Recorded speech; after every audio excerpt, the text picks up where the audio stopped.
irmãos, primogênitos do Senhor. Amém. Querido irmão, querida irmã, que através da internet está ouvindo essa mensagem da primogenitura, nós estamos na terceira fase. Quero dizer que você é um primogênito, gerado primeiro. Esta palavra não estaria chegando a você se você não fosse essa pessoa. Essa palavra mudará a sua vida. Nos ajude, divulgue. Se você está sendo abençoado, venha nos fazer uma visita, tá bom? Rua Júlio César, 1352, no Montes. E você do mundo, que também quer nos ajudar, entre no nosso site, Igreja Evangélica Cristo Vive, Fortaleza. Amém? Bom, irmãos, é com alegria que estamos dando continuidade a esse tema, a essa mensagem, que ela é profunda. Estamos navegando em oceanos que nem de longe se vê a terra, lá no alto mar, profundidade incalculável. Aliás, lá no alto sertão de Sergipe, Xingó, uma barragem hidrelétrica, e lá tem os passeios, não é? E nós, eu e minha esposa, fizemos um desses passeios e fomos conhecer o Quênia, o Xingó, nesse ponto. E entramos num barco daquele, e todo mundo tranquilão, olhando ali as paisagens, as pedras. Quando o guia disse assim: olha, você está a 160 metros de profundidade de altura, aqui tem uma profundidade de 160 metros, você está na margem. Jesus, eu olhei para baixo assim. Mas imagina o oceano, hein? A profundidade do oceano. E esta mensagem é como se nós estivéssemos mergulhando bem profundo, irmão, bem profundo mesmo, nas coisas de Deus. Estamos viajando no oceano do Espírito, porque o Espírito, a palavra diz que perscruta tudo, principalmente a mente de Deus. Olha o que disse Paulo escrevendo na 1 de Coríntios, no capítulo 2, versículos 6 ao 10. Olha o que Paulo diz: entretanto, expomos sabedoria entre os experimentados. Quem é experimentado deu glória a Deus. Ó, estou falando de experimentado. Não, porém, a sabedoria deste século, nem a dos poderosos desta época, que se reduz a nada. Mas falamos a sabedoria de Deus em que, igreja? Me ajuda, está sendo gravado. Falando a sabedoria de Deus em mistério, outrora, antigamente escondida, oculta, a qual Deus preordenou desde a eternidade para a nossa glória. Versículo 8: sabedoria essa que nenhum dos poderosos deste século conheceu, porque se tivesse conhecido, jamais teria crucificado o Senhor da glória. Versículo 9: mas como está escrito, nem olhos viram, nem ouvidos ouviram, nem jamais penetrou em coração humano o que Deus tem preparado para a Igreja Evangélica Cristo Vive em Montes.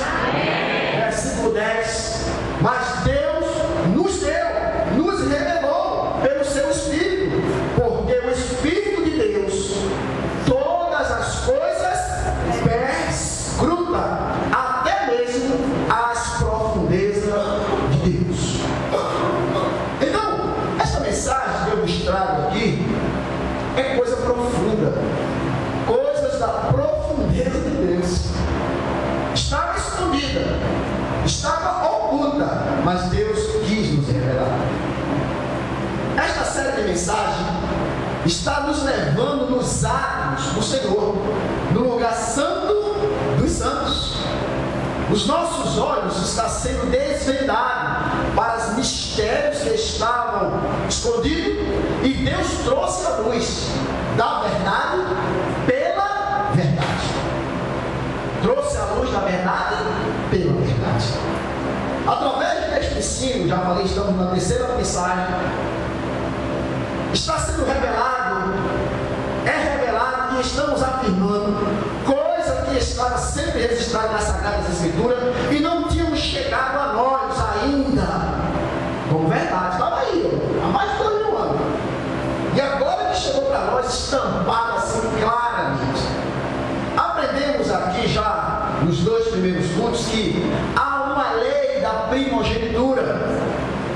primogenitura é um fato, né? Tem algumas irmãos que não assistiram às primeiras mensagens. Vou tentar passar rápido, o tempo aí está contra mim hoje. Olha, Deus criou a lei mosaica que o filho primogênito herdava toda a riqueza do pai.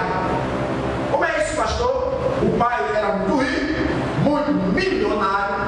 O primeiro filho que nascia, ele era herdeiro de tudo. Os outros filhos não herdavam nada. O primeiro filho herdava toda a riqueza, mas toda mesmo, não sobrava nada. E o primeiro filho ele governava sobre os demais.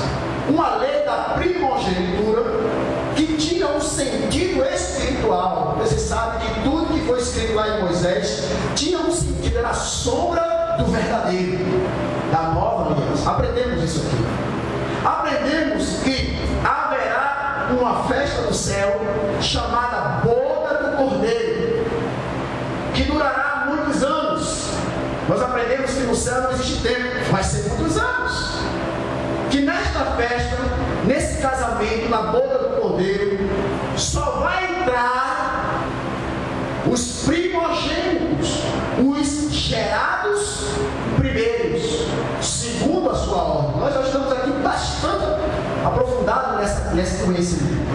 E eu usei os versículos, só para relembrar, de 1 Coríntios, no capítulo 15, versículo 22 ao 24, diz assim: porque assim como em Adão todos morreram, assim também todos serão vivificados em Cristo. O que eu quero dizer aqui, irmãos, só para relembrar, a Bíblia diz claramente que o pecado de Adão matou todos os filhos de Deus. Adão pecou, fez a coisa errada e nós pagamos o pato. Nós não fizemos o erro, foi Adão que errou. Rapaz, Adão errou e todo mundo agora se tornou pecador. Foi o fato. Olha, o pecado ele foi. Nós usamos aqui no Ceará essa linguagem, irmãos, é só para entender melhor. Foi empurrado de goela abaixo, de garganta abaixo. O pecado veio a nós, contra nós. Nós não queríamos nos tornarmos pecadores. Aí Paulo vai dizer, da mesma forma que o pecado veio a nós, a gente não queria, da mesmo jeito assim, também veio a nós a salvação a todos os filhos de Deus predestinados. Então, quem é filho de Deus está salvo dos terrores eternos e da ira eterna. Todos os filhos. Assim como em Adão veio o pecado, assim em Cristo veio a vida eterna. Versículo 23, ele diz: agora a salvação tem uma ordem, tem um processo, tem uma cronologia. Cada um, porém, por sua própria ordem. 2 pontos. Qual é a ordem, pastor? Ele faz a fila. Cristo. Depois de Cristo, quem? As primícias. E depois das primícias, os que são de Cristo. Agora, sabe quando? Na sua vida. Então há um processo. Cristo já foi. Depois vai às primícias. Quem é primícia, diga amém. Amém. Sim, você aprendeu isso. Primícias são os primogênitos, os gerados primeiros. Então, Cristo já foi. Depois as primícias. E depois das primícias, Jesus voltará, nós aprendemos, na sua vinda, os que são de Cristo. Versículo 24. E então, depois disso, vai acontecer o quê? Virá o fim. Quando ele entregar o reino ao Deus e Pai, quando houver destruído todo, principalmente principado, bem como toda potestade e poder. Nós aprendemos aqui, irmãos, que haverá uma única tribulação fatal sobre a terra. Todo mundo fala de tribulação, mas Jesus Cristo, o próprio Deus, falou dessa tribulação. E haverá. Alguns dizem que é agora 2012. Né? Tem muita gente comprando terreno em Goiás, indo lá pro fulano, vai ter uma onda, sei o quê, 2012, já fizeram o filme, vai cair um asteroide. Bom, eu não estou nem aí, eu sou da primícia. Alguns dizem que vai ser agora 2012. O pastor não está dizendo isso. É alguém que está dizendo por aí. Só que o Senhor disse que haverá realmente essa grande tribulação. Mateus, capítulo 24, versículo 21, diz assim: porque nesse tempo haverá grande tribulação quando chegar o fim, como desde o princípio do mundo até agora não tem havido e nem haverá jamais. Olha, uma coisa que nunca aconteceu e que jamais vai acontecer, ela é única. Ela é única. Nós aprendemos que vai chegar esse dia e vai ser terrível, né? Lá vem as trás. É fogo. Não está falando sobre isso. Bom, que a nossa reunião com Deus, isso eu estou relembrando, se dará em duas fases. Primeiro, como um relâmpago, e depois na grande tribulação. Essa aí. Aprendemos aqui que Jesus vai voltar de duas formas, pastor João. Primeiro como um relâmpago, e depois todo olho verá. Vamos ver isso, Mateus capítulo 24, versículo 26 em diante. Ele diz: portanto, quando chegar essa grande tribulação, quando chegar esse grande dia terrível, que nunca houve e jamais haverá, o Senhor disse: portanto, se vos disserem, eis que o Cristo está no deserto, não vá para lá. Se disser, está na igreja, vou dizer igreja, não é correto, está no deserto, não vá para lá. Se estiver no interior da casa, não saiai ao seu encontro, não acrediteis. Olha, irmãos, versículo 27, ele diz: porque assim como o relâmpago sai do oriente e se mostra até o ocidente, assim há de ser o quê? A vida do Filho do Homem. Então imagine, se a Bíblia diz que será como um relâmpago, se alguém disser: olha, Jesus está lá, não posso dizer que está sendo gravado, é na igreja X, eu vou para lá, porque Jesus está lá. Não vá! Não, está lá na encruzilhada, não vá, porque vai ser como um relâmpago. Relâmpago, eu já expliquei aqui, irmãos, quando você está tempo de chuva que dá um relâmpago, a gente só vê o cara, não sabe onde nasceu, nem onde terminou. Assim será a vinda do Filho do Homem, é no piscar de olho. A primeira vinda.